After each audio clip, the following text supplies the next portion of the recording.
We have a long history of successful steel construction in this country and in fact the world. And one of the great successes is that under normal fire conditions, we don't have building collapse. In fact, until 9/11, I was unaware of any protected steel structure that had collapsed anywhere in the world.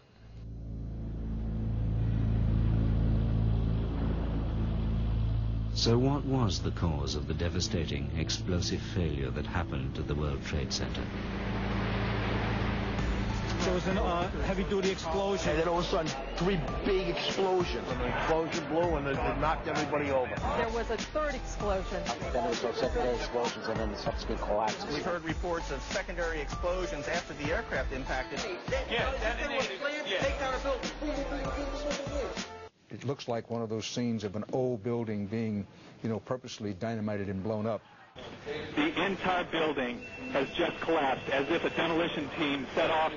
When you see the old demolitions of these old buildings, it's folded down on itself, and it is not... 10 o'clock Eastern Time this morning, just collapsing on itself. This is a place where thousands of people work. We have no idea what caused this. If you wish to bring anybody who's ever watched a building being demolished on purpose knows that if you're going to do this, you have to get at the under infrastructure of a building and bring it down. This was clearly the way the structure is collapsing. This was the result of something that was planned. It's not accidental that the first tower just happened to collapse and then the second tower just happened to collapse in exactly the same way. How they accomplished this, we don't know.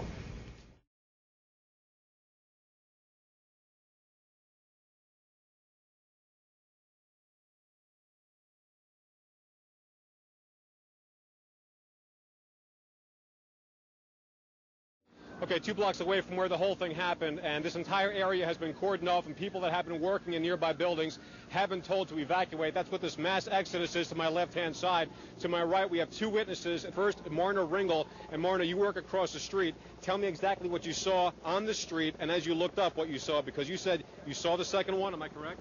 No, I didn't see the second one. I actually was coming out of the building, and there was maybe about 30 or 40 people at the bottom of One World Financial covered in blood. I did not expect that at all, and I work for Lehman in One right here. And people on the road outside of the building. Explain that scene. I saw there's maybe about 30 or 40 people covered with bandages and blood. It looks like a lot of them were either on the floor of one of the exchanges. There's actually, oh my God! Oh my God! Oh my God! We're not sure exactly what happened, but it was another explosion on the far side of one of the buildings from where we're standing. The reverberation and another explosion on the right-hand side. Another building has gone up on the right-hand side of the road. People are now running down the street. What you're seeing on your screen right now is live. This is not tape at all. This is the only remaining World Trade Center tower. The other collapsing not too long ago. Both victims of plane crashes. The tower rather that has collapsed, though we are told collapsed because of a third explosion. The source of that, though, at this point we don't know. At 10:30, I tried to leave the building, but as soon as I got outside, I heard a second explosion and another rumble and more smoke and more dust. I ran inside the buildings, the chandelier shook, and again, black smoke filled the air. Within another 5 minutes, we were covered again with more silt and more dust. And then a fire marshal came in and said we had to leave because if there was a third explosion, this building might not last. As we were getting our gear on and making our way to the stairway, there was a heavy-duty explosion. We get some of the people out, then there was those secondary explosions and then the subsequent collapses. So I don't know how many people were in there. I know there was a lot of firefighters, but public safety personnel were in there. New York's bravest never had a chance. We really never even got to that close to the building. An explosion blew and it knocked everybody over. Do you know if it was an explosion or if it was a building collapse? To me, it sounded like an explosion. Most of the victims so far were people outside the blown-up buildings. It sounded like gunfire, bang, bang, bang, bang, bang, and then all of a sudden, 3 big explosions. Top floors collapsed down. I saw it blow, and then ran like hell. Thank God. I'm 69, but I can still run. Everything just went black. Everything came down, glass started popping.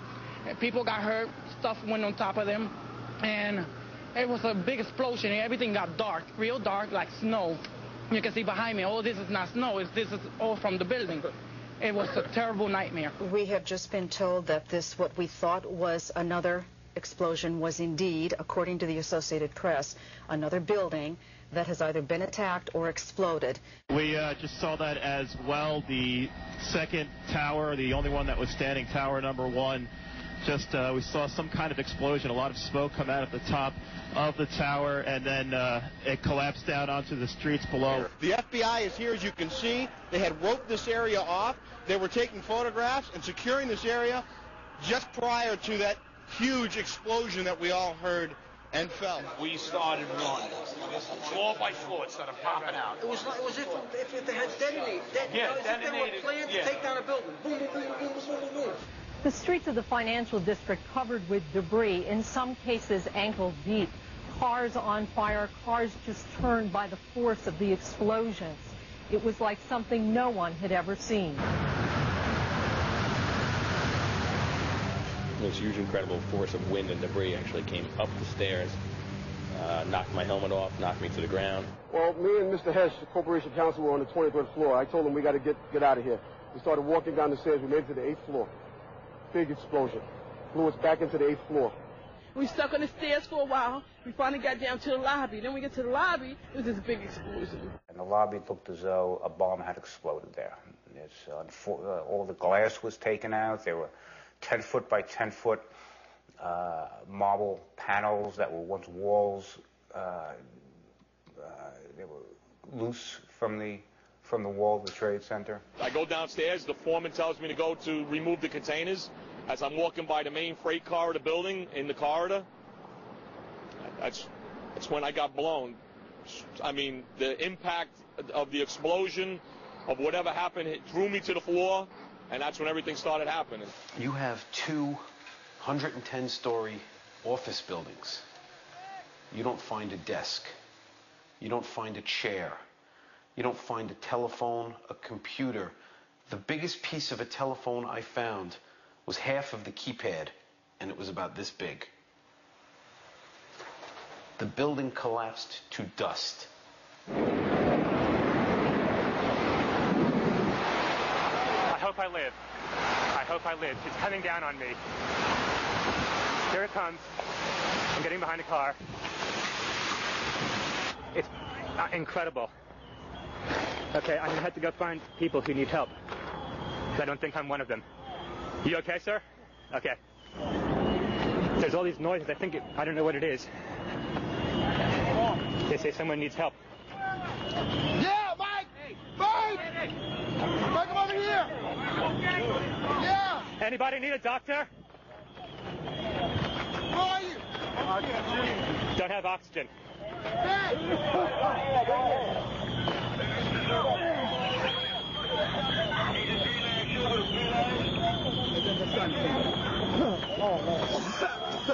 Hello, Doc. Hey, that guy needs some oxygen. If someone can share it with him. 10-4. Thanks.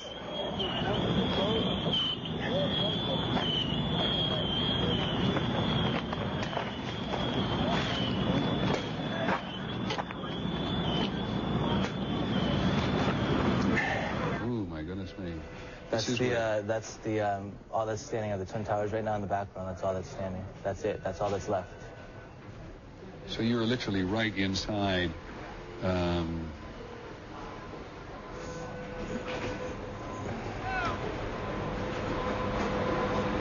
What time did you actually photograph? I don't even know. That was actually, I rode my motorcycle right up from there. That was about an hour ago, not even.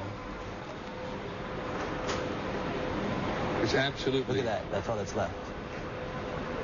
Do you know whether that's the South Tower or the North Tower? That's the South Tower. And you saw no sign of life in here whatsoever? No, I went all the way right there. Like, I don't know if they edited it out yet, but there's a big hole going down to the ground. There's nobody. But the firemen said, you know, that there's been a lot of people dead, like a lot of firemen died. Because there were firemen in the building at the time trying to help people evacuate from the building. Yeah, they said 200 people died. I thought the fireman I saw said 200 people died already. And this wall here, this is from part of the tower itself? Yeah, that's the South Tower, the lobby. And it's all the smoke and there's still fire going on in there right now. Are you walking across? Yeah, you're walking across, and that's your friend also with a photograph. And the building on the right that occasionally appears is a building adjacent? Yeah, and it's just gouged. Like the parts of the Twin Tower just gouged out the building. See, that's the concourse below. That's going down like 20 feet or so. It's a bit hard to understand where things were or where are they now. Can you tell us, can you point out what is what in this maze of rubble and destruction? This was the South Tower. This was 104, 106 stories tall. This is what is left. Up there was the North Tower. And you look, and you see, and there's no concrete. There's very little concrete. All you see is aluminum and steel. What happened to the concrete? The concrete was pulverized. And I was down here Tuesday, and it was like you were on a foreign planet. All of lower Manhattan, not just this site, from river to river, there was dust powdered 2-3 inches thick. The concrete was just pulverized.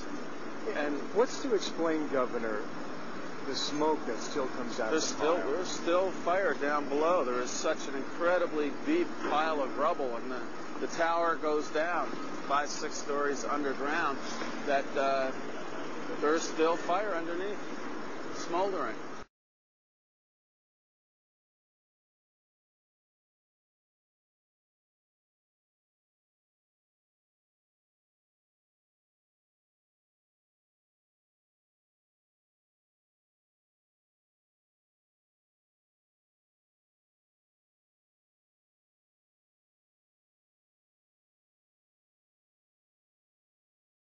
This is as close as we can get to the base of the World Trade Center. You can see the firemen assembled here, the police officers, FBI agents, and you can see the two towers. A huge explosion now raining debris on all of us. We better get out of the way.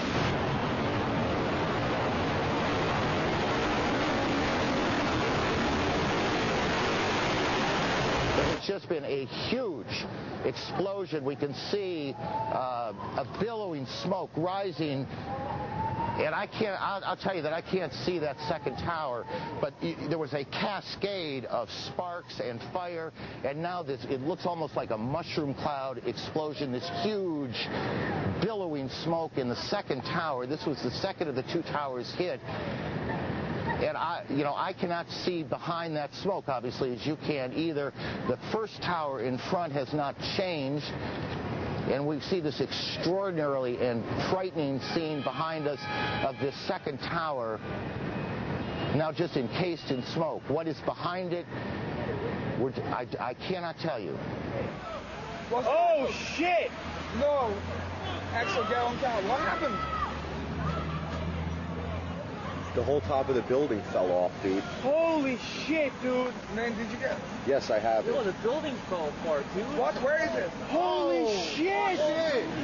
Holy fucking shit! Look at all the streets! Oh my God, dude, there's so many dead people, man.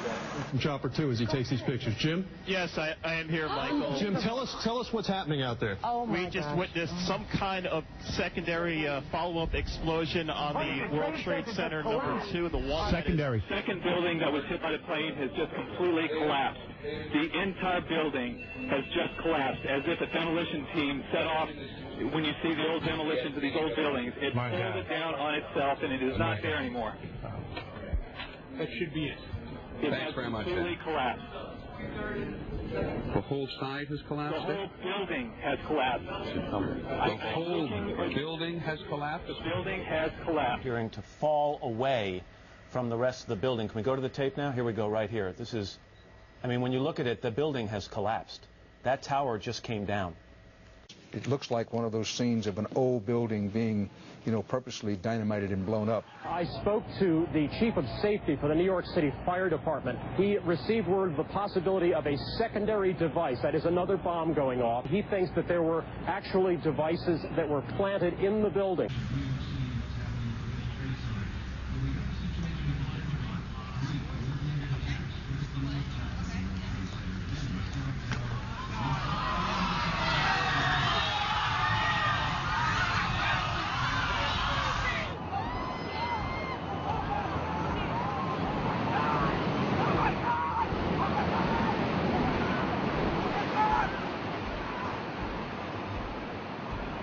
I was making my way to the foot of the World Trade Center. Suddenly, while talking to an officer who was questioning me about my press credentials, we heard a very loud blast, an explosion. We looked up, and the building literally began to collapse.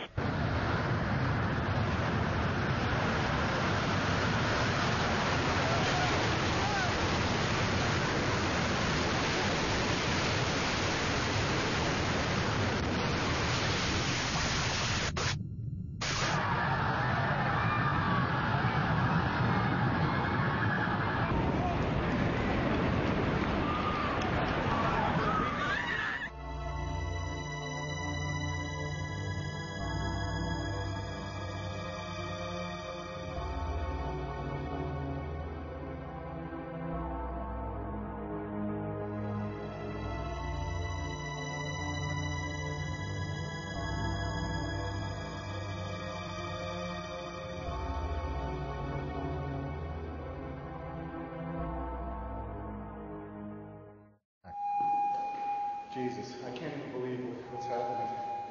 It's unreal. This is a fucking sick movie. You know? I gotta get out there again and just look for a few more people. This is unbelievable. Look at this, it's nighttime. Oh my, are you outside now? Hey, cool. Anybody out here?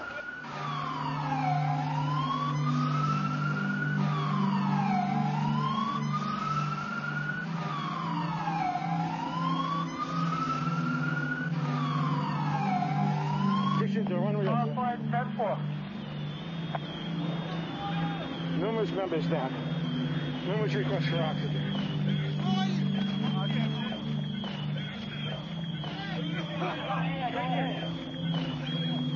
Special thanks to the Rig of 235 who provided shelter right after the collapse in the dust storm. Marine 6 to Manhattan, urgent. Marine 6. Tower 2 has had a major explosion and what appears to be a complete collapse surrounding the entire area. We've got numerous people covered with dust from the secondary explosion.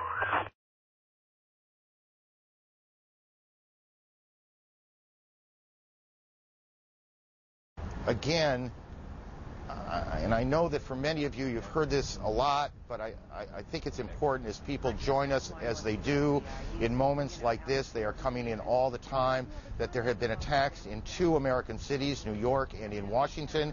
The trade centers here in New York have been hit by airplanes.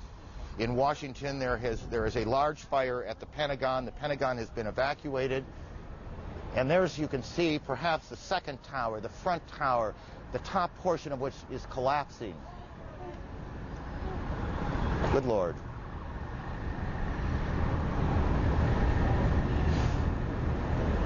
There are no words. You can see large pieces of the building falling. You can see the smoke rising. You can see a portion of the side of the building now just being covered on the right side as I look at it, covered in smoke. This is just a horrific scene and a horrific moment. I want you to take a look at what's happening right now. That is a live picture. That's a live picture too. That's World Trade Center 2 has just collapsed. That's the second of the towers to collapse. We are now looking at the collapse of the second of the World Trade Center towers.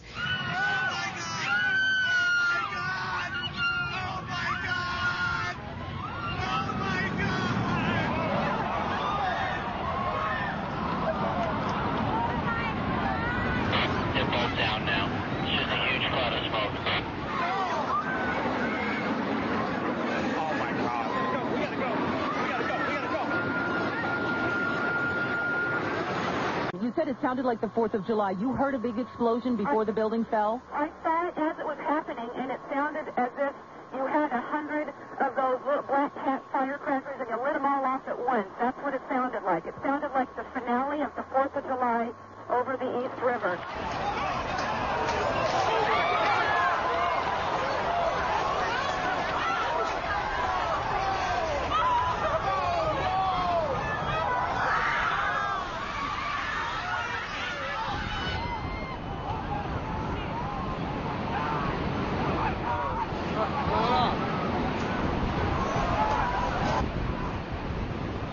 There it went, Brian. That was it. That was the second one.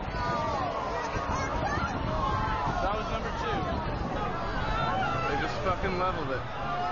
John, just seconds ago there was a huge explosion, and it appears right now the second World Trade Tower has just collapsed. The debris and the smoke is so thick where I am that, again, you cannot see the World Trade Center, even though we're just a few blocks away. But it appears the entire building has collapsed. People are literally running, and right now there's nothing here but shock on the streets of Lower Manhattan. John? There it is.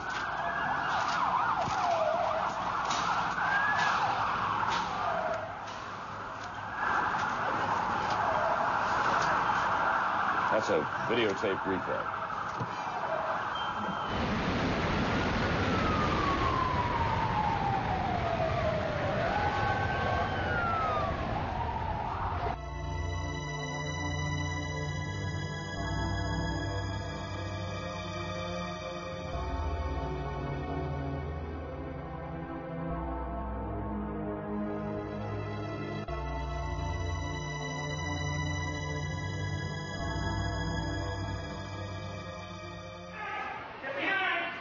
Oh my God, thank you, thank you, thank you.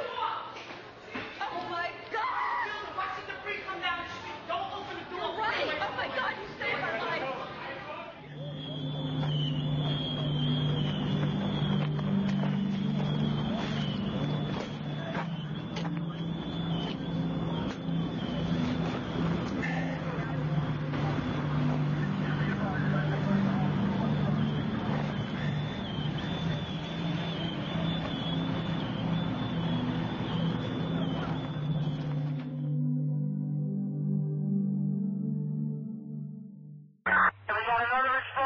Tower, 1013, 1013, we got a second tower down. Another tower collapsed. Who's involved in the secondary explosion at Tower 1K? I've got 5 patients. They need to be treated. They won't let me go any closer.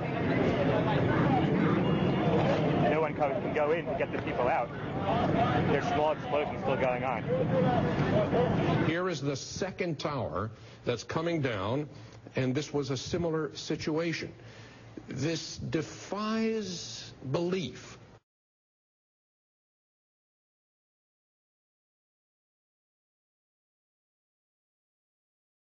And what you're seeing are high shots.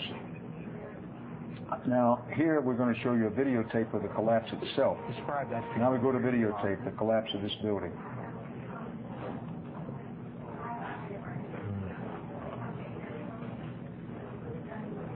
It's amazing. Amazing, incredible, pick your word. For the third time today, it's reminiscent of those pictures we've all seen too much on television before, when a building was deliberately destroyed by well-placed dynamite to knock it down. Let's just stay with this photograph for this graphic for just a second. Well, no, there's number 7 coming down.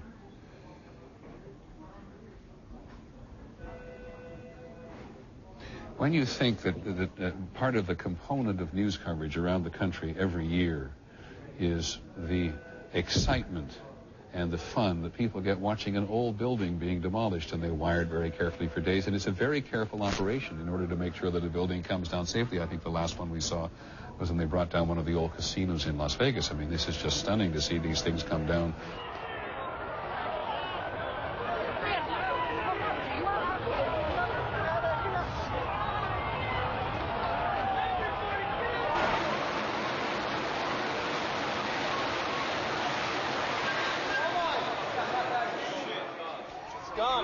Then suddenly 7 went down. The crowd started running north again, trying to escape the dust cloud and the falling debris. Among them was Daryl. He was a worker trying to help with the injured. You're just standing there all of a sudden out of nowhere. You hear this clap, sounds like thunder. The building had shock waves going through. You could see a shock wave go up, the windows blast out. It was like I thought I was watching a movie. It was so, I mean, I can't believe this is happening. It's really ridiculous. But came down floor by floor. Structure stayed intact until it all hit the ground. Back live, we have had little relief here. Take a look at this. About an hour ago, World Trade Center building number 7 collapsed. A 42-story building. No word of any casualties in the building. It was the one calamity that was not a surprise. I remember getting a call from the fire department commander telling me that they were not sure they were going to be able to contain the fire. And I said, you know, we've had such terrible loss of life. Maybe the smartest thing to do is pull it. And they made that decision to pull, and then we watched the building collapse.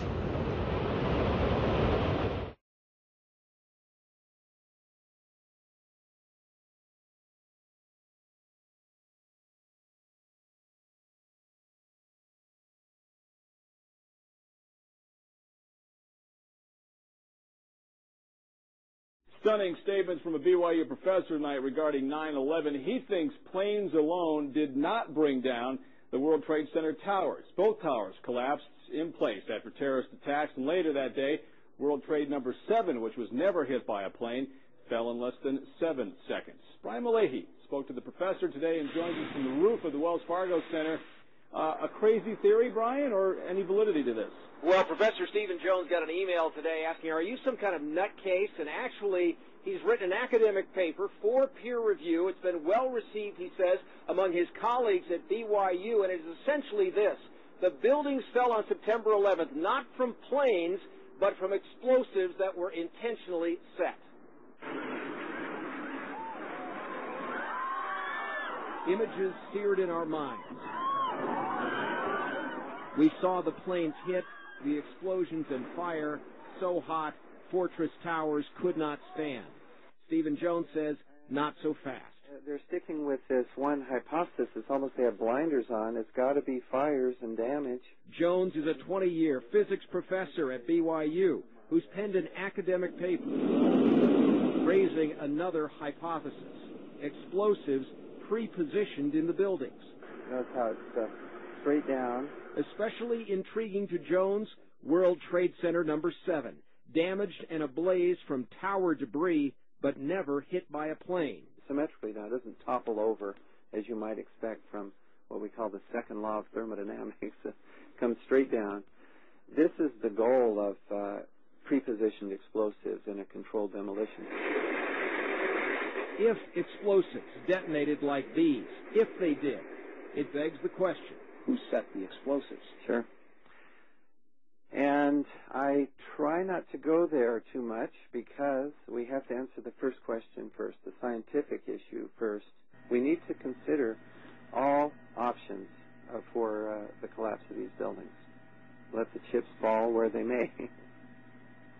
Jones says that models conducted in tests since 9/11 have not been able to duplicate what happened to the buildings. He is not saying that this is a proven theory. He says, in fact, that it's a hypothesis, but he wants a fresh, new, independent investigation. Mark, back to you. Definitely something to think about, though, Brian. Yeah, all right. sure is. Thanks a lot. The collapses of the Twin Towers and Building Number 7 had to have been examples of controlled demolition, brought about by thousands of explosives placed throughout each of the buildings. No foreign terrorists could have obtained the kind of access to the buildings this would have required. One reason for concluding that the 3 buildings were brought down by explosive is the very fact that they did collapse. High-rise steel frame buildings have never, before or after 9/11, been caused to collapse by fire.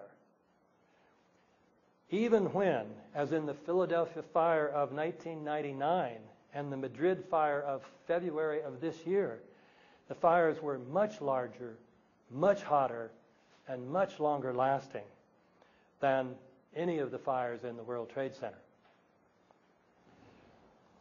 The second reason is the specific nature of the collapses, each feature of which points to explosives.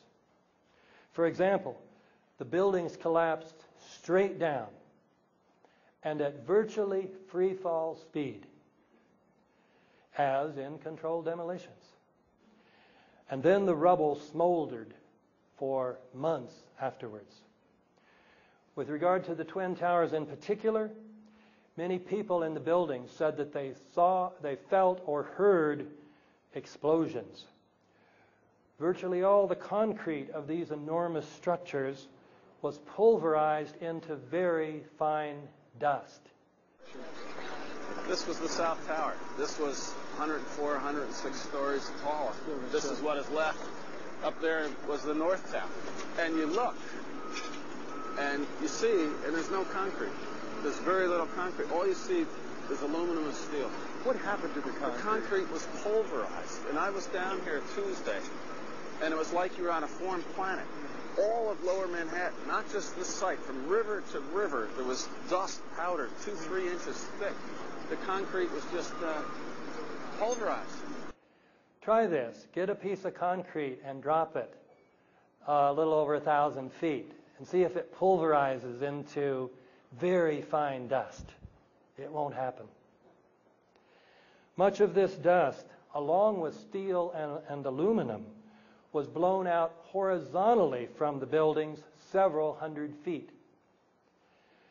Most of the steel beams and columns came down in sections about 30 feet long, conveniently ready to be loaded onto trucks. And pools of molten steel were found beneath the rubble. This is how it's been since day one. Oh, it's unbelievable. And this is 6 weeks later, almost 6 weeks later. And as we get closer to the center of this, it gets hotter and hotter. It's probably 1,500 degrees.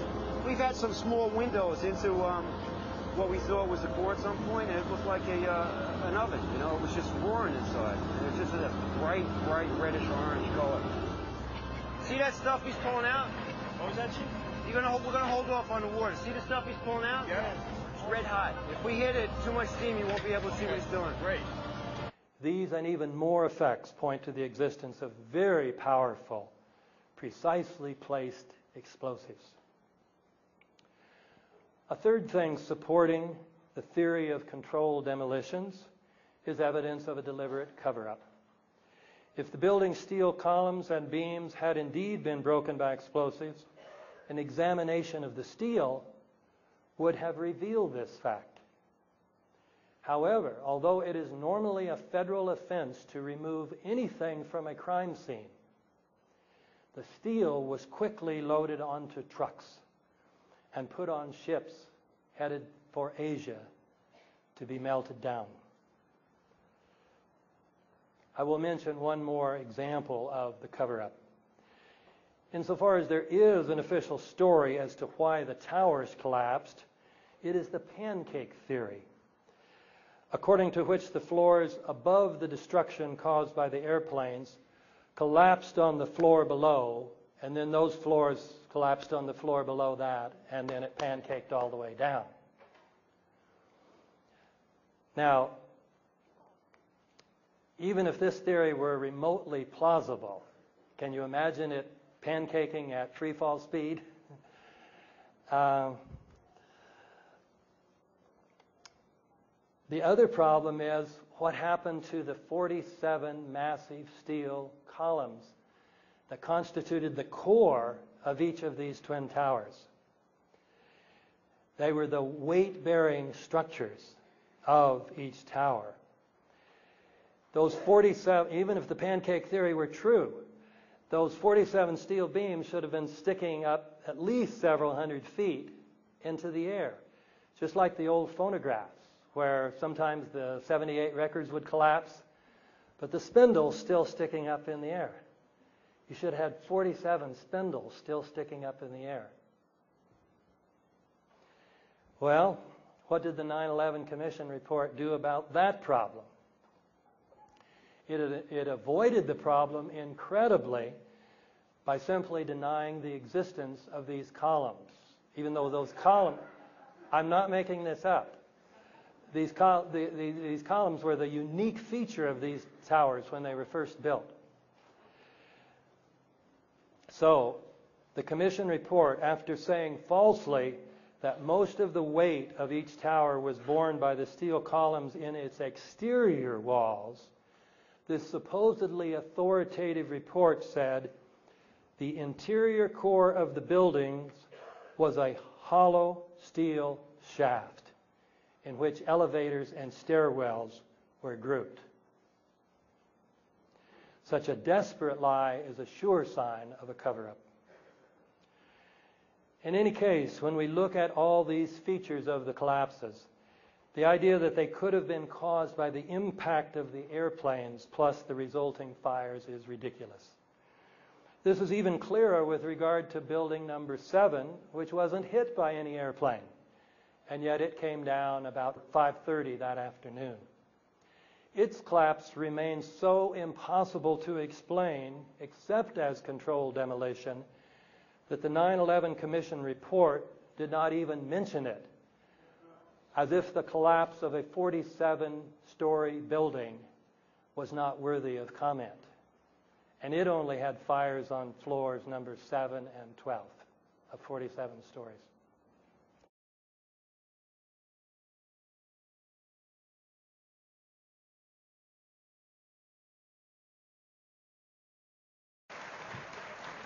Big round of applause for Mr. Jeff King.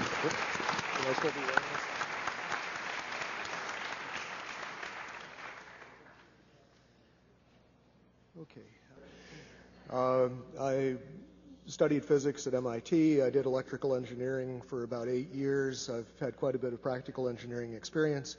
When I first saw the collapses, I was absolutely convinced that they were not spontaneous. One of the first things that I did was to speak with one of my patients, who is a retired Army Corps of Engineers fellow who's done a lot of demolition and construction. Showed him some of the public source videos that are available of it, and he immediately pointed out that there were squibs, which represent little puffs of smoke essentially coming out of the buildings initially, which were clearly a sign of controlled demolition. He had no opinions beyond that, but he said without doubt that it was a controlled demolition. That sort of set me on the path of continuing to examine it and trying to gather as much evidence as I could. And the question I pose, what don't we know and why don't we know it, is sort of addressing the fact that at this point we still do not really have a meaningful explanation for what happened to the buildings. We have had several studies at this point, which I will go into, as to trying to determine a plausible scenario for the collapse.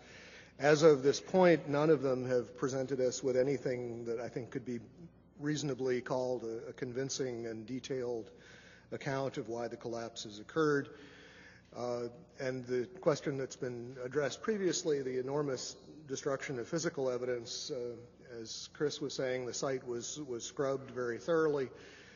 Out of the entire mass of the buildings that were destroyed, the National Institutes of Standards and Technology, who are now doing the ongoing investigation, managed to save about 240 pieces out of the entire building. All of the rest of it was basically recycled. The obvious question is what does it mean that there was a controlled demolition? At the simplest level, it means that someone had a lot of access to the buildings over a long enough period of time to set this up. It implies, as many other things have tonight, that the people who had effective control of the site had an interest in having it scrubbed and making sure that no information was available, that a forensic reconstruction couldn't be done. Even in much smaller catastrophes, we typically will reconstruct things as completely as possible. For example, TWA Flight 800 pieces were dredged off the bottom of the sea. A complete reconstruction was done to allow a detailed analysis. In this case, the exact opposite was done. The first report that was really issued on this was issued by FEMA in collaboration with the American Society of Civil Engineers. There was basically a volunteer team from ASCE that had very limited access to the site. A lot of the pieces that they were able to retrieve were retrieved by going to landfills and trying to find interesting pieces before they were disposed of.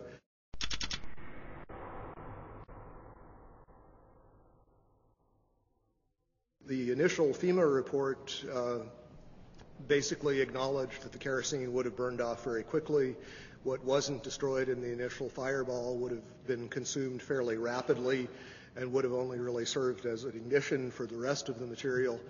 And the second point being that the fuel here really was strictly office contents. If you think of a modern office with copying machines, computers, and as has been previously mentioned, the smoke, particularly from Building 2, just before it collapsed, was very black looking. This is generally an indication of an inefficient fire in which there is not enough oxygen for the amount of fuel. These types of fires typically burn very cool. They are not hot flames like blowtorches. The cores themselves, basically, if you've seen diagrams of the building, there's a large central rectangle in each of the towers that contained 47 columns.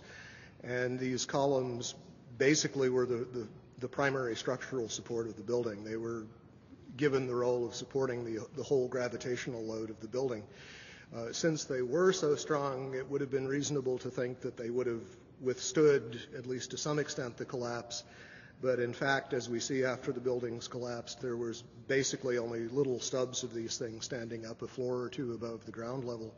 The cores did not have much in them that would burn. The cores basically were dedicated to things like elevator shafts, utility shafts, stairways. So you have drywall material, you have a little bit of carpeting, you don't really have any inflammable material in the core itself. The core was specifically designed so it could not function as a chimney. They did not want, in the case of a fire, for the fire to be able to travel through the elevators or for air to come in through the elevators. So they were designed with what this architect, Aaron Swirsky, I believe it was, referred to as a hermetically sealed system. There were fire shutters that were designed to close off the core in the event of an event like this. And those, as far as we know, functioned properly, which means that there was a very limited amount of oxygen available. Okay, as far as the issue of what failed and how, some of the initial suggestions, and these showed up in the NOVA documentary, which is a good example of what I like to call proof by computer animation. Thomas Egar, who was a material scientist but not a structural engineer, who became a spokesman for these documentaries, indicated that the floors had somehow failed, that the trusses supporting the floors had failed. This was the theory that was put forward actually in the initial FEMA report. Subsequently, there have been basically complete contradictions of that. Jim Hoffman has done quite a bit of research which is available on the web concerning the problems with this idea that the floors would have simply fallen. There was a study done by Weidlinger Associates. The chief engineer there was Mathis Levy, who's a very well-known authority on building collapses. He specifically disavowed the idea of pancaking or collapsing of the floors.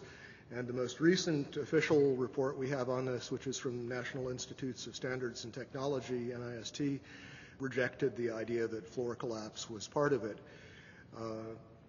And so as a result, we have basically no sequential model at this point. What NIST has suggested is that there was some kind of simultaneous collapse of the cores, but they have not attempted to give any kind of modeling as to whether those cores could have in fact been destroyed by the fires in the way that they claim.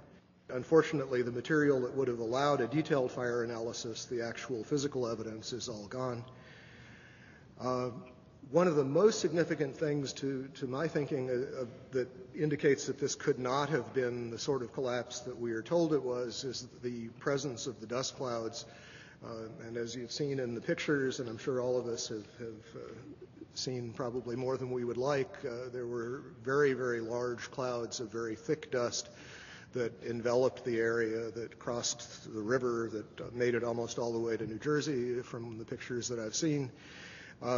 This type of flow is something that we are familiar with in physics. It occurs in only two situations that we know of naturally. One is in volcanic eruptions where a large amount of material is suddenly exploded into the air and basically forms small particles. The other situation is something called turbidity currents. These occur along the edges of the continental shelves where mud or sediment will slump, become suspended in water. And the common thread is that you have large amounts of a dense material that is suspended very quickly in a fluid, thereby creating another denser fluid, which is in effect the dust cloud. And that fluid can achieve considerable velocities. The problem with creating this sort of slurry of fine particles is that there really is no mechanism that has been proposed. We have concrete floors with carpeting or flooring over them. We have furniture. We have floors basically that are coming together in a collapse, but the concrete is basically protected under these layers. Early in the collapse, in the very first moments, we see these thick clouds being ejected at very high speed. They're clearly dense because they flow downward and become part of this large overall pyroclastic flow. What we're basically being told is that the concrete sort of jumped up into midair, exploded itself, and then was ejected as the floors came together. Not a very plausible mechanism, but I have yet to hear of anything else proposed to explain it. From quite a few people on the scene, we've been told that the powder it represented most of the concrete, that the amount of intact macroscopic chunks of concrete on the scene were negligible, that basically everything was reduced to powder. And incidentally, we also know that other things besides concrete were reduced to powder. We know that contents of computers, exotic metals from computer chips, these sorts of things were also identified in the dust and in very small particles, generally on the order of less than 100 microns in diameter. So we have a real issue of mechanism as far as what in the process of this collapse could cause so many things to be pulverized so finely. For the towers to collapse the way we saw them collapse basically implies that the columns simply collapsed into themselves. They telescoped straight down. Steel keeps a lot of its structural integrity, even when heated, until you begin to approach the melting point. You don't really see a catastrophic loss of strength, and this is what we're talking about. We're talking about basically vertical box columns collapsing into themselves, which implies a complete loss of mechanical strength. And as far as the initial impacts, this recent NIST study made an interesting point about World Trade Centers 2. The film analysis showed that it oscillated for about 4 minutes after it was struck by the airplane, and the oscillation rate was identical to what would be expected for the intact tower. Trade Center towers in most modern buildings are heavily redundant in the sense that the load bearing can be shifted to other members if some of them fail, and we saw that happen in this case. Stresses do redistribute, but absent further weakening of the structural members, that distribution is limited. It happens, the structure restabilizes, and unless there's significant further damage, it doesn't progress to a total collapse. World Trade 1 began collapsing from the very top after an hour and 40 minutes. It's very hard to imagine office contents progressively heating up hotter and hotter over that period of time. And for a building to collapse from the very top, which is the least heavily loaded, is also very odd, to say the least. Just a couple of other anomalies. As we know, there were reports of explosions. There were reports of underground explosions in both of the towers at the time of the impact from a building engineer by the name of Philip Morelli. There are interviews with him on the web. From the Naudet brothers film, 9/11, we see that the lobby of the North Tower was extensively damaged with what looks like high explosive blast damage, and this was immediately after the plane collision. But we know that on the weekend before, there were power downs, and there appear to have been evacuation drills going on throughout the previous week, which suggests that at least some people knew that something was happening. The power downs may represent a time window in which demolition charges would have been planted, although I think it's possible that they also were planted over a much longer period of time, given the relative accessibility of the buildings. Okay, that's all I have to say. Thank you.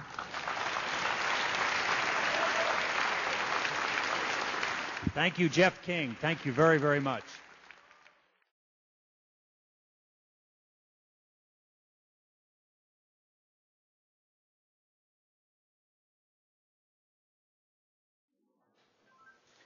I'm employed with a local San Francisco Bay Area architecture firm, which has no affiliation with my 9/11 research. I've designed numerous fireproof steel frame buildings. Most recently, these $3 to $10 million gymnasiums. And I've also been responsible for the day-to-day construction administration services for this $120 million high school campus. I'm now working on quite a large steel-framed project in Nevada with almost 2 million square feet of retail, parking structure, and high-rise office space. Why have all 20 architects and engineers that have so far seen the evidence which you're going to be seeing tonight joined us in calling for an independent investigation into these collapses on 9/11? We'll find out. Let's take a look at the features of controlled demolition. This is what a high-rise looks like when it is being demolished with explosives. Controlled demolitions can be engineered in different ways. Normally, the purpose of a controlled demolition is to remove a structure while avoiding damage to adjacent structures, and to do so economically. Typically, a tall building is demolished by placing thousands of cutter charges adjacent to columns throughout the building and then detonating them in a precise order, starting with the interior structure and then progressing outward and upward. Destroying the interior columns allows the unsupported weight to pull the exterior inward, and destroying the building from the ground up allows the weight of the building to be harnessed to do much of the destruction. The result is an implosion, producing a vertical collapse at free fall speed into a consolidated rubble pile ready for loading and shipment. Now, what are the features of a controlled demolition? We have sounds produced by explosions, rapid onset of destruction at the base, dust clouds, thick, billowing, and enormous from the pulverized concrete and explosions. We have often pools of molten iron, which is from the thermite, a common incendiary or cutting charge. We have demolition waves that remove the column support all around the perimeter of a building all at once. And we have a total collapse of the steel skeleton broken up for shipment. In addition, we have a straight down symmetrical collapse into its own footprint, the building that is. And we have a free fall speed of collapse. None of these occur normally. So let's dive right into it and look at the evidence of controlled demolition in Building 7. Now, Building 7 was 350 feet, a football field away from the Twin Towers. It's a 47-story skyscraper that many of you may not even have been aware was brought down on 9/11. Here it is here, seen across from the devastation of the already fallen World Trade Center 1, or the North Tower. It had a couple of fires that were visible in the photographs on the 7th and the 12th floors. So let's look at the evidence now for a straight-down symmetrical collapse caused by all the columns being cut at once. And what you're seeing are high shots. Now, here we're going to show you a videotape of the collapse itself. Describe that. Now we go to videotape, the collapse of this building.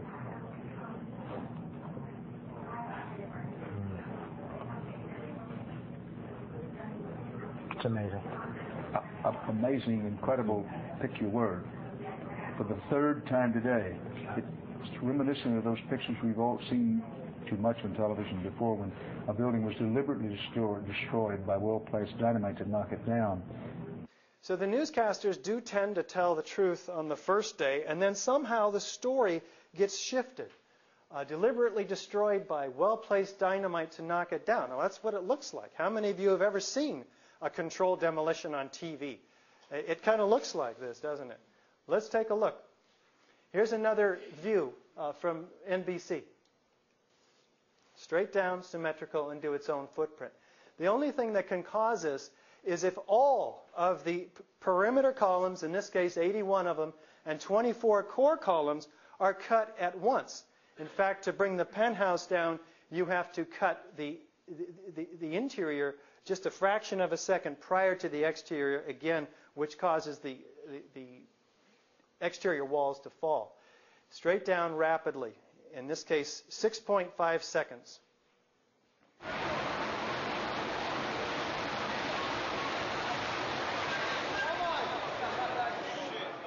It's gone, man.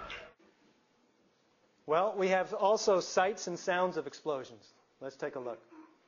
Then suddenly 7 went down. The crowd started running north again, trying to escape the dust cloud and the falling debris. Among them was Daryl. He was a worker trying to help with the injured. You're just standing there, all of a sudden, out of nowhere, you hear this clap, sounds like thunder. The building had shock waves going through. You could see a shock wave go up, the windows blast out. You know, it was like I thought I was watching a movie. It was so, I mean, I can't believe this is happening. You know, it's really ridiculous. But you know, came down floor by floor. Structure stayed intact until it all hit the ground. So first, the sound of a clap of thunder, a shock wave ripping through the buildings, and then the building coming down. Let's take a look at the characteristics of destruction by fire. Experts said no building like it, a modern steel-framed high-rise, had ever collapsed because of fire. Now, fireproofing is intended to withstand ordinary fires only for up to 2 hours. So, what happened in these high-rises, and in fact, every high-rise that has ever had a large fire in it, in this case, Caracas, Venezuela, 56 stories, burned 17 hours for 26 floors. Its fireproofing is only good for 2 hours. It did not collapse after 17 hours. Likewise, Los Angeles First Interstate Bank burned 3.5 hours over 5 floors. Philadelphia, 91, Meridian Plaza, 38 stories, burned for 18 hours over 8 floors. No collapse. These buildings are all being utilized today. So high-rise buildings do not collapse due to fire, even after their fireproofing has performed its usefulness after a couple of hours. Yet, we're told that a couple of small fires, and some say many more fires on the other side of this building, which we don't actually have visual evidence of, brought down this building very quickly, symmetrically, in 6.5 seconds. Do we have expert corroboration? Well, the top European controlled demolition expert, Danny Jawinko, says it starts from below. They have simply blown away the columns. This is a controlled demolition. A team of experts did this. This is professional work without a doubt. Hugo Bachmann, professor emeritus and a former chairman of the Department of Structural Dynamics. In my opinion, the building World Trade Center 7 was with great probability professionally demolished. What more do we need? Do we have molten metal at the World Trade Center Building 7? You'd get down below and you'd see molten steel running down the channel rails. Like you're in a foundry. Like lava. Volcano. Molten iron is the product of the incendiary thermite, a cutter charge which is used in many controlled demolitions. There's no other conceivable source of molten metal found at the base of World Trade Center 7. Hydrocarbon fires burn 1,700 degrees maximum. Molten metal, molten iron in this case, and most all molten metals burn, they need 2,700 degrees to create them. We're missing 1,000 degrees of energy, of temperature. Down below. Do we have foreknowledge of the collapse? Turns out we do. The fire chief, Nick Viscani, says, hey, we're moving the command post over this way. That building is coming down. Well, never before in history had a high-rise steel frame building, especially one with only a couple of small fires in it, but even large ones have never brought down a steel frame building. Let's see what the emergency and police workers say.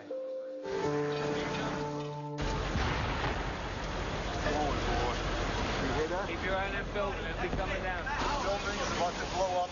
Moving back. All right, guys. We are walking back. The building is about to blow up. Well, here we're not even saying there's a fire, that building's coming down. We're saying, hey, it's going to blow up. But so never before in history, again, has a fire brought down, and now we're being told it's going to blow up. Well, fires don't blow up buildings either. Turns out the BBC announced the collapse 20 minutes before it happened. Here is the BBC reporter announcing the 47-story Solomon Brothers building close to the World Trade Center has also collapsed. This was announced 20 minutes prior, and here's the building right here, still up in the air. Who gives these people their scripts? And can't they do a better job of timing these things? BBC, of course, apologized for this mistake, citing the confusion of the day's activities. Indira Singh, emergency worker. By noon or 1 o'clock, they told us we had to move from the triage site up to Pace University, a little further away, because Building 7 was going to come down or being brought down. Seems like there was a lot of awareness that it's not just collapsing by fire. Well, who was in Building 7 as a tenant?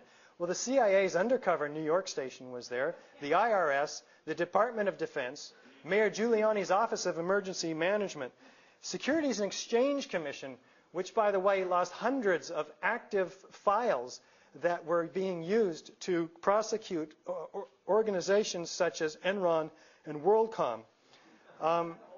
So this is a highly secure building. Could Al-Qaeda have gotten access to it to set these explosives? I don't think it's probable. What's happening with the investigation? It's been put out to bid, and a proposal was successfully negotiated to Applied Research Associates, but they were told a couple of things. Don't examine floors 1 through 7, and don't examine the 47th floor. Why? Well, that's where all the evidence of controlled demolition is. That's where all the explosions were. That's where all the eyewitnesses saw the clap of thunder, etc. The penthouse falling first, a telltale sign of controlled demolition.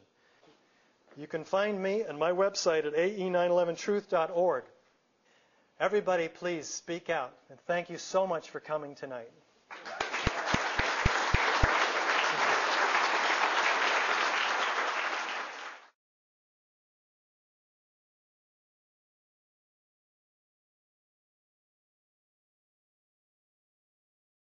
And the first time I saw Building 7 come down, straight and fast, I realized this is very curious. I hadn't seen it until just about, it's been about a year and a half now ago. And as soon as I saw it, in a sense, I was hooked. I figured, as a scientist, I can't just ignore this data. I could see that building come straight down.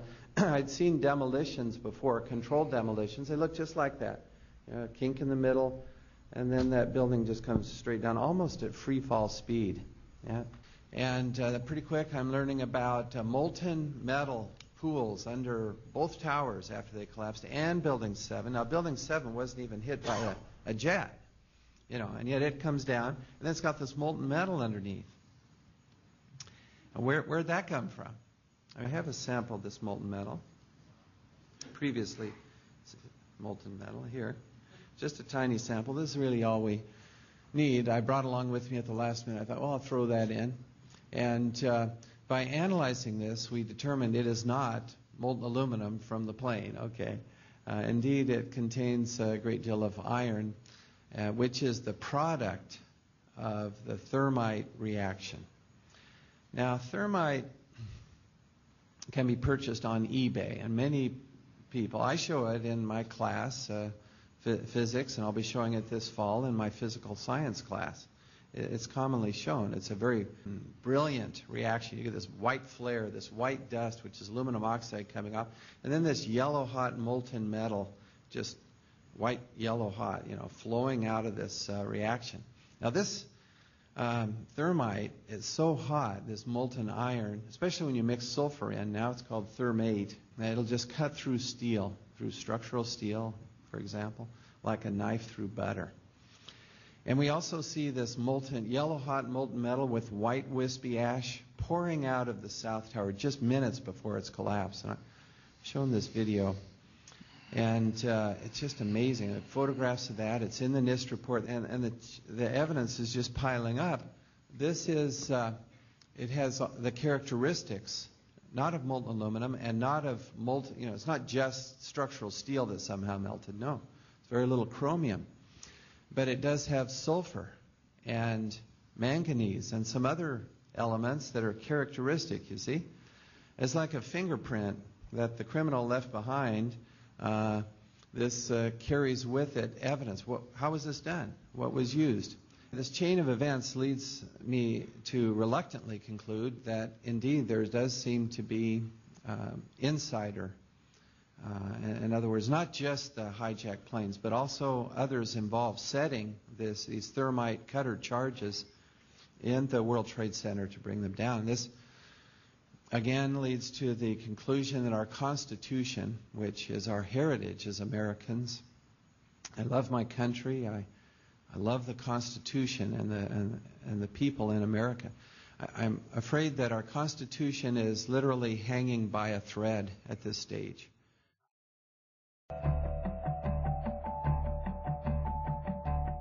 Good morning. I'm Neil Heinen. It is unprecedented that I would get email about a For the Record program before the program even aired. But that was the case in the 24 hours before we taped this show Friday afternoon, as I received several emails of both support and outrage from people who had simply heard Kevin Barrett was to be my guest. Such is the passion generated by Mr. Barrett's views on the events of September 11th, 2001.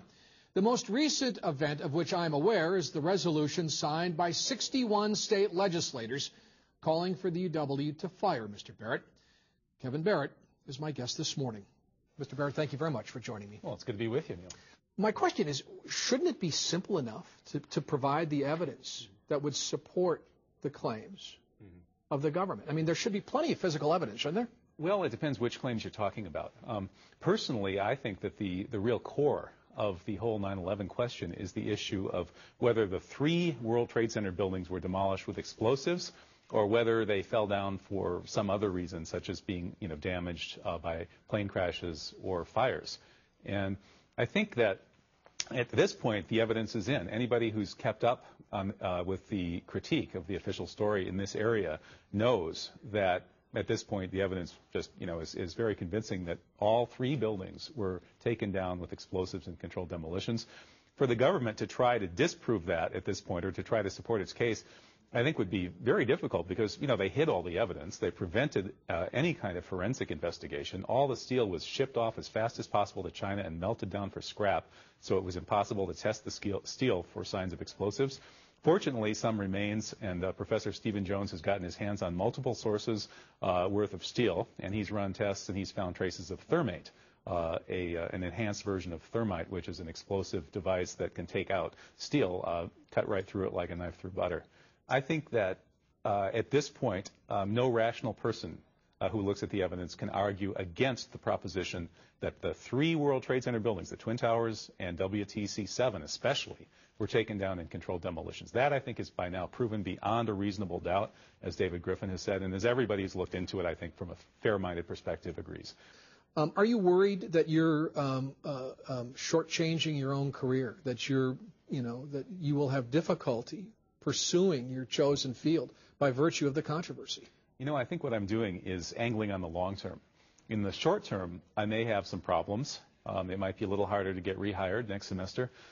Maybe not, though. I think a lot sooner than most people realize 9/11 is going to blow wide open. The official report doesn't stand up to scrutiny. It's very simple. Any trained academic, anybody with any critical thinking skills at all, can read the official report and read David Ray Griffin's refutation, and the report just falls to shreds. Now, anybody who's willing to live with that report as the official record of the most important event of our century has no business calling themselves an intellectual or a teacher or anything. I mean, it's that obvious.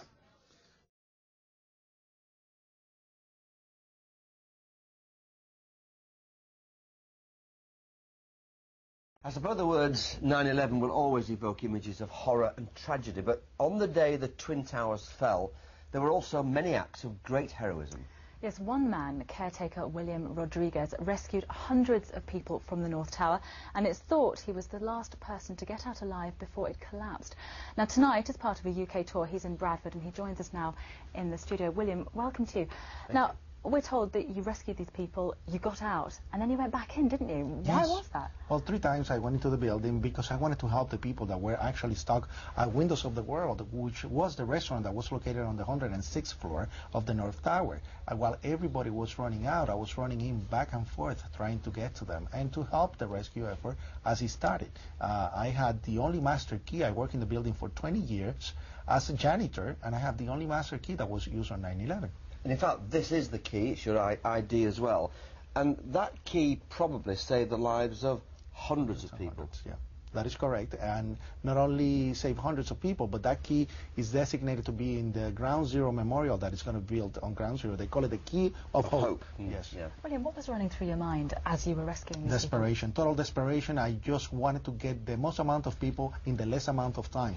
When I saw the lack of understanding by the firemen of how the building was constructed and how the stairwells, there were 3 stairwells in the building, how they were actually going through different loops, wanted to take it upon myself to lead them through the whole process of rescue. Now, the building was a Class A building. On the codification of building codes in New York, 3 doors will not open on the stairwells for the rescue effort. 1 will open, 3 won't open, 1 will open, and that's the way it is on all the skyscrapers. Can I just ask you one question? Because we've seen there the picture, that harrowing picture, 2 planes crashed into the Twin Towers, and yet you still maintain there was a conspiracy.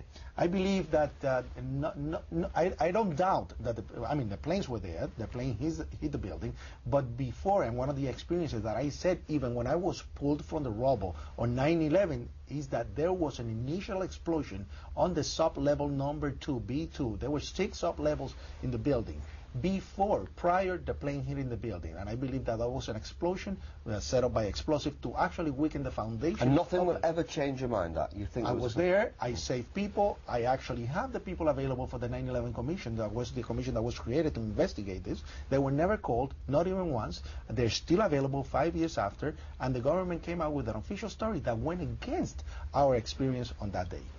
William, thanks very much for joining us tonight. My pleasure.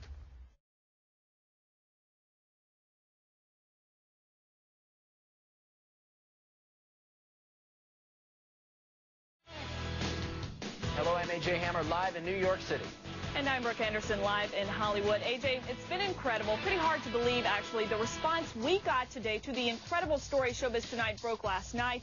Actor Charlie Sheen's startling claims that the government may be covering up what really happened on September 11th. So many emails coming in. We've been really overwhelmed today. Between the emails, the blogs, the websites, everybody is writing and talking about it. Charlie Sheen made the comments during a hard-to-believe interview on a radio show. And don't move, because in just a moment, the host of the radio show, the guy who actually spoke with Sheen, is going to join me live here on Showbiz Tonight. But first, let's get you up to speed on the latest developments.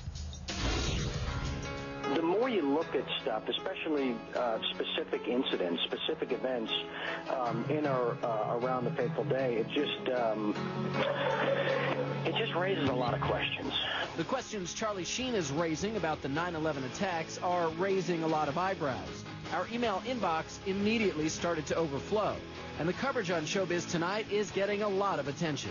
The website 9/11 Blogger calls Showbiz Tonight's coverage, quote, the first time a major news station has covered 9/11 questions in any reasonable format.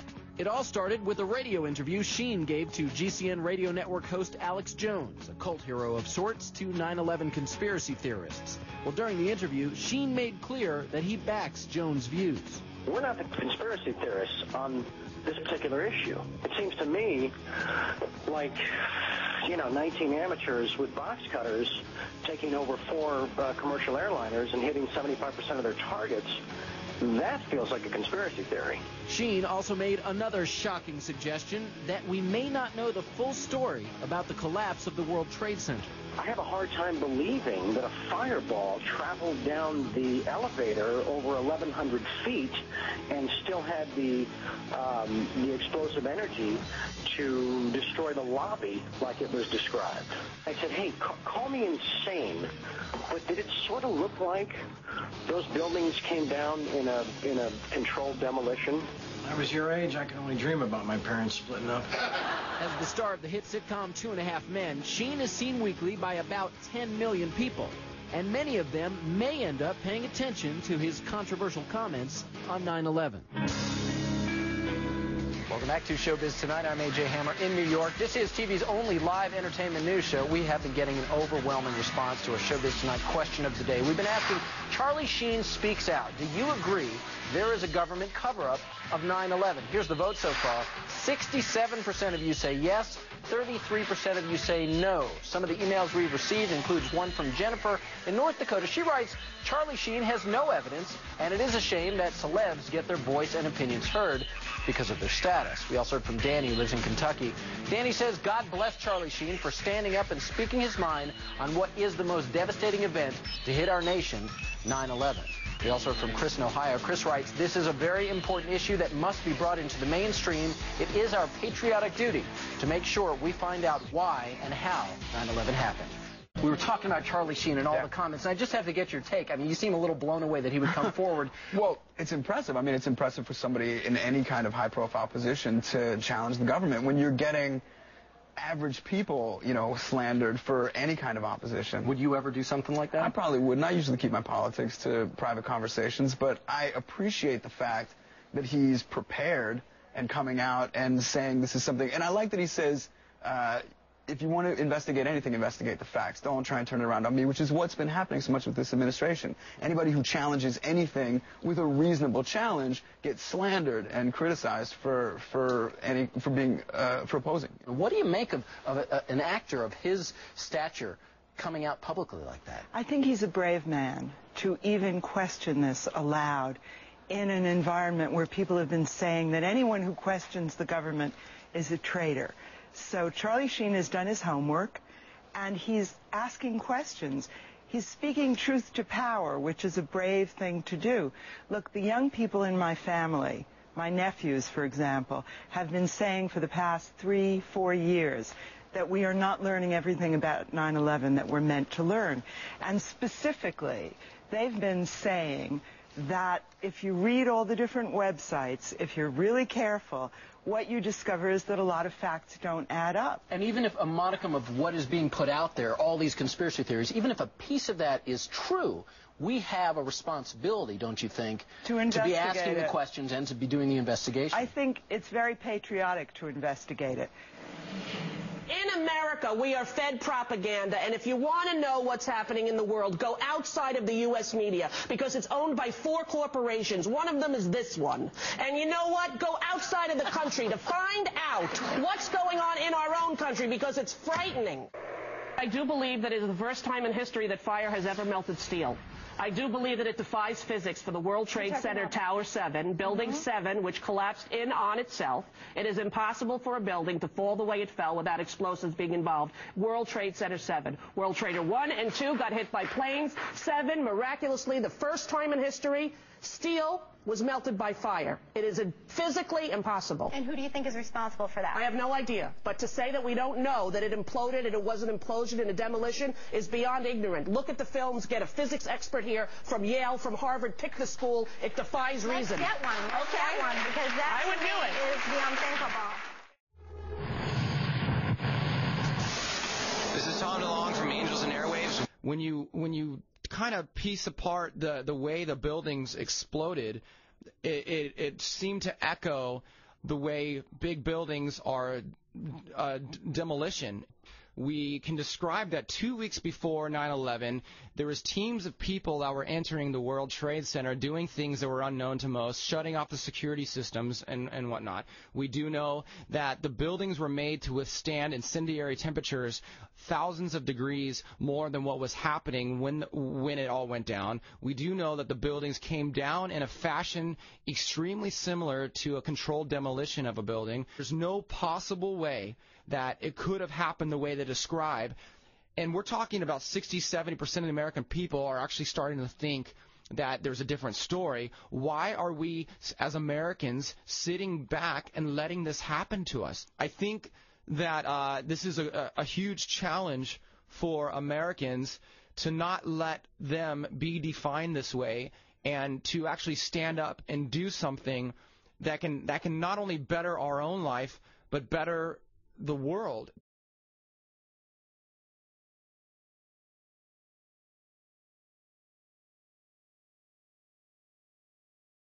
My next guest is a man who needs no introduction. He is the host of Sunday news program Meet the Press. Tim Russert, thanks for joining us on Deadline Live. A real pleasure to be here. Tim, do you know that Morgan Reynolds, former chief economist of the Department of Labor under George W. Bush, has come out and said he thinks 9/11 was an inside job? So has Ray McGovern, CIA analyst who briefed both Bush and Reagan, Paul Craig Roberts, Deputy Secretary of the Treasury, father of Reaganomics, and Among others, Lieutenant Colonel Bob Bowman, who was a former director of advanced space programs development under Ford and Carter. And these are some pretty heavyweight people. These aren't conspiracy theorists, Tim. These are some heavyweight people that worked under these major administrations. Mm-hmm. Well, I'll leave their judgments and opinions to them, and I obviously have done my reporting and offer the truth as I see it. A lot of people would like to learn more about this. Obviously, I don't think we got everything out of those investigations, the 9/11 investigations, that we would need in order to determine a multitude of wars. Mm-hmm. That's pretty important stuff, don't you think, Tim? Well, is it possible we can have you get one of these guys on your CNBC program? Tim, are you with me? Tim Russert? Tim, are you with me?